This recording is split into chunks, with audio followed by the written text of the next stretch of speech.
All right, hello once again, Jeff Scott of Rankin Technical College, and as part of the Rankin Technical College AWD 1000 Web Development Technologies course, I've been creating a series of video presentations based on the Mozilla Developer Network Learn Web Development series.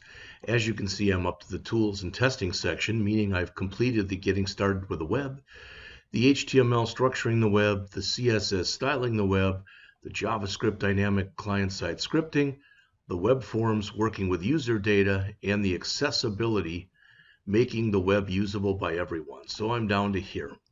And it's going to be pick and choose in here because there's going to be some of the stuff, for instance, when we get to some of the server-side features that are in here, I will talk about React, but I will not talk about Ember, Vue, Svelte, or Angular because we don't cover any of those at Rankin Technical College.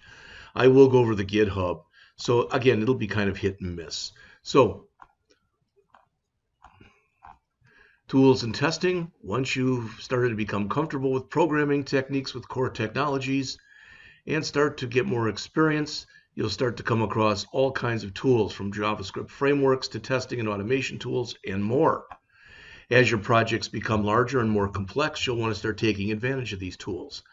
On top of that, we still need to keep cross-browser support in mind, so working out what tools can be a difficult process, partly because there's just so many of them. All right, so we've gone through the HTML, CSS, and JavaScript section, and as it says with the modules, we're going to start with the understanding client-side web development tools. As it says, this series of articles aims to illustrate the purpose of some of the most common client-side tools. Okay, then we'll go into the understanding client-side JavaScript frameworks. As mentioned here, this module gives you some fundamental background knowledge about how client-side frameworks work and how they will fit into your tool set. From there, we'll go on to Git and GitHub, and we will be covering all of this stuff. GitHub is really what's referred to as a versioning control system, sometimes called a VCS. All right, we'll talk about it a lot more depth and breadth of coverage. Git is one of the things that you use along with it. Git does not have to be used with GitHub.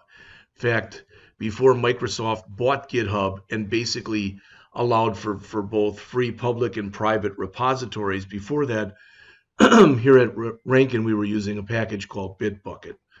All right, and finally, cross-browser testing, as it says, this module looks specifically at the area of testing web projects across different browsers.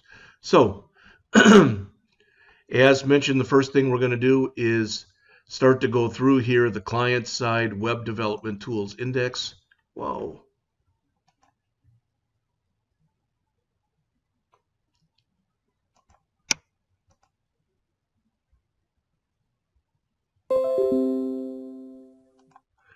All right, so let's take it right there.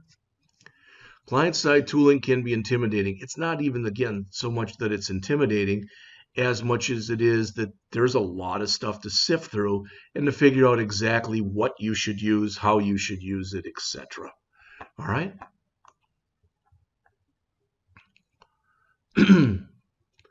So, as it says for these guides, so I guess this is what we're going to be going through. So let's see. Yep.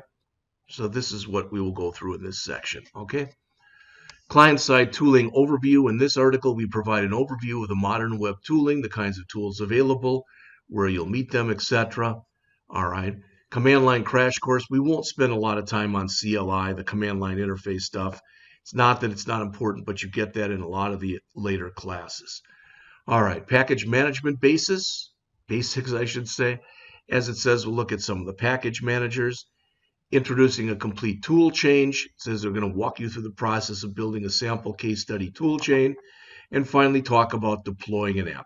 There are a lot of ways you can deploy. It says we push the code to GitHub, deploy it using Netlify, and you can deploy it right from GitHub if you want.